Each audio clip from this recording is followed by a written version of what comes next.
పుస్తకావిష్కరణలు. ఎందుకంటే దేశపతి శ్రీనివాస్ గారు చెప్పింది కరెక్ట్. సింహాలు తమ గాథ తాము చెప్పుకోకపోతే వేట కుక్కలంటే బాగుండదేమో, వేటగాళ్ళు చెప్పే పిట్టకథలే చరిత్రగా నిలిచిపోతాయని వారు ఏదైతే చెప్పినారో, సింహాలు తమ గాథ తాము చెప్పుకోకపోతే వేటగాళ్ళు చెప్పే పిట్టకథలే మరి చరిత్రగా నిలిచిపోతాయని వారు ఏదైతే చెప్పినారో అది అక్షర సత్యం. ఇంగ్లీష్లో కూడా దానికి అందంగా ఒక లైన్ ఉంటుంది, history gets return by the victor అని.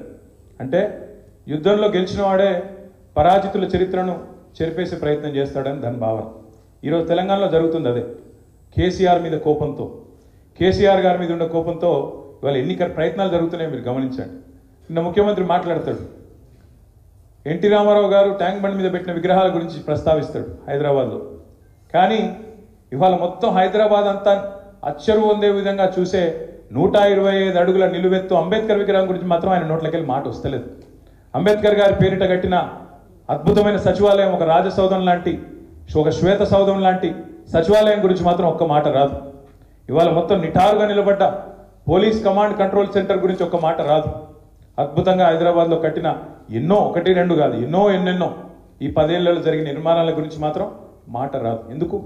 ఎందుకంటే పరాజితుల చరిత్ర మలిపేయాలి, మరిపేసేదో మలిగిపోతుంది అనుకునే ఒక మూర్ఖపు ప్రపంచంలో ఈ ముఖ్యమంత్రి ఉన్నాడు. ఆయనకైనా ఇంకా మిగతా వాళ్ళకైనా నేను చెప్పేది ఒకటే, కేసీఆర్ మీద కోపంతో సరే రాజకీయంగా మాటల దాడి చేయండి, మీకు వచ్చేటిదే బూతులు, మీకు తెలిసిన ప్రపంచమే గది. కానీ ఒకటి మాత్రం పక్కా, కేసీఆర్ మీద కోపంతో తల్లి రూపాన్ని మార్చే ప్రయత్నం చేస్తే మాత్రం చరిత్ర క్షమించదు. తెలంగాణ తల్లి రూపాన్ని మార్చే ప్రయత్నం, నాకు తెలియక అడుగుతా, వాళ్ళ భారతదేశంలోనే అత్యంత సుసంపన్నమైన రాష్ట్రం, నా లెక్క కాదు, రిజర్వ్ బ్యాంక్ ఆఫ్ ఇండియా లెక్క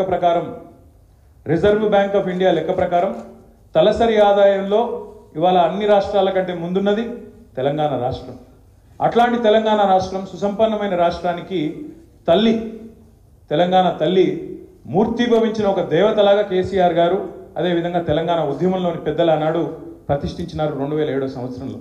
అప్పుడెప్పుడో దాశరథి గారు, ఆ తర్వాత రావెల్ల వెంకటరామారావు గారు ప్రస్తుతించినట్టుగా మా తెలంగాణ తల్లి కంజాతవల్లి అన్నట్టుగా బ్రహ్మాండంగా ఇక్కడి సమాజం యొక్క ఒక ఆశయాన్ని, ఇక్కడి సమాజం యొక్క ఔన్నత్యాన్ని, తెలంగాణ ప్రాంతం యొక్క గొప్పతనాన్ని ఒక ఆస్పిరేషనల్, ఒక వాల్యూగా, ఆస్పిరేషనల్ చిహ్నంగా తెలంగాణ తల్లిని ప్రతిష్ఠించుకున్నాం. ఇవాళ ఈ ముఖ్యమంత్రి ఏమంటున్నాడు, అత్యంత సుసంపన్నమైన రాష్ట్రమైన తెలంగాణ తల్లి, ఈ తెలంగాణ రాష్ట్రానికి తల్లిగా ఉండే తల్లిని కేవలం ఇక్కడి పేదరికానికి, ఇక్కడ ఉండే సమస్యలకు చిహ్నంగా నేను ప్రతిష్ఠిస్తా అని చెప్పి ముఖ్యమంత్రి అంటా ఉన్నాడు. రూపుమాపుతా అంటా ఉన్నాడు, రూపు మారుస్తా అంటున్నాడు. కేసీఆర్ చేసిన పోరాటాన్ని రూపుమాపుతా అంటా ఉన్నాడు. ఇది ఎంత మాత్రం ఆమోదయోగ్యం కాదు. ఎందుకంటే అధికారం ఎవరికి శాశ్వతం కాదు. ఒకనాడు ఇందిరాగాంధీ గారు ప్రతిష్ఠించిన భరతమాతను వాజ్పేయి గారు రాగానే మార్చేయలేదు. అదేవిధంగా భారతదేశంలో ఎన్నో చోట్ల అధికార మార్పిడి జరిగింది. తెలుగు తల్లి విగ్రహ రూపం మారలేదు. అదేవిధంగా కన్నడ మాత పేరిట పెట్టుకున్న విగ్రహం రూపం మారలేదు. కానీ ఇక్కడ ముఖ్యమంత్రి ఎంత కురుసబుద్ధి, ఎంత లేకి వ్యక్తి అంటే కేసీఆర్ మీద కోపంతో ఆఖరికి తెలంగాణ తల్లిని కూడా ఇవాళ మార్చే ప్రయత్నం ఏదైతే చేస్తున్నాడో చరిత్ర క్షమించదు. ఇట్లాంటి మూర్ఖపు పనులు ఎవరు చేసినా తప్పకుండా దానికి ప్రజల ఆమోదం ఉండదు, ప్రజల నుంచి చీత్కారం తప్ప ఏనాటికైనా కూడా, వ్యతిరేక భావన తప్ప ఏనాటికి కూడా వీటికి ఆమోదం లభించదు.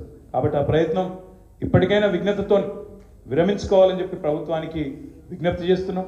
ఒకవేళ వాళ్ళకి ఔన్నత్యం కానీ, ఒకవేళ వాళ్ళకి పెద్ద బుద్ధి కానీ లేకపోతే ఒకటి మాత్రం పక్క, మళ్ళీ 4 ఏళ్ల తర్వాత ఆ సెక్రటేరియట్లో తప్పకుండా జరగాల్సిన కార్యక్రమం జరుగుతుంది. నువ్వు ఎన్ని కథలు పడ్డా, ఎన్ని కార్యక్రమాలు చేసినా తప్పకుండా మళ్ళీ తిరిగి తెలంగాణ తల్లే తన సరైన స్థానంలో ఉంటుంది. ఇలా నువ్వు రాహుల్ గాంధీ తండ్రిని ఎక్కడైతే పెట్టినావో అక్కడ ఖచ్చితంగా తెలంగాణ తల్లి నిటారుగా నిలబడుతుంది, నిన్ను చూస్తూనే ఉంటుందని చెప్పే మాట కూడా ముఖ్యమంత్రికి నేను చెప్తా ఉన్నాను.